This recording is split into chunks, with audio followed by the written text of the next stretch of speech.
U.S. stocks closed higher on Monday, with the Dow gaining 1% and the S&P 500 and Nasdaq each adding more than 0.5%. While the indexes were lifted by gains in chipmakers, small caps also performed well, with the Russell 2000 jumping about 1%.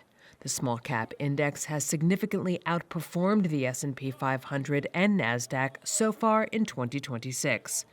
The broadening of the market is a trend that's likely to continue, said Jason Brown, president of Alexis Investment Partners. Everybody knows, a lot of the AI trades have done well. Everybody knows we talked, gold did really well about last year and into this year.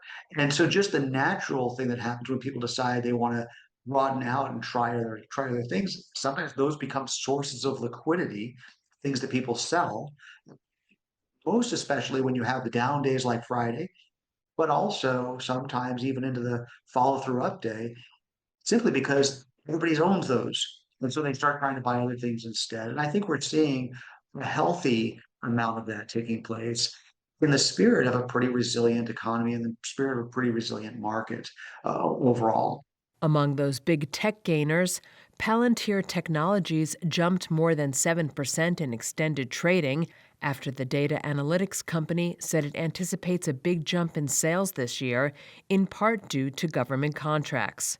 Chip makers benefiting from AI-related demand for their components also rallied. SanDisk surged nearly 15.5%, extending gains from last week when the data storage firm predicted profits and sales above Wall Street estimates. Meanwhile, shares of Advanced Micro Devices rose 4%, and Micron Technology added 5.5%.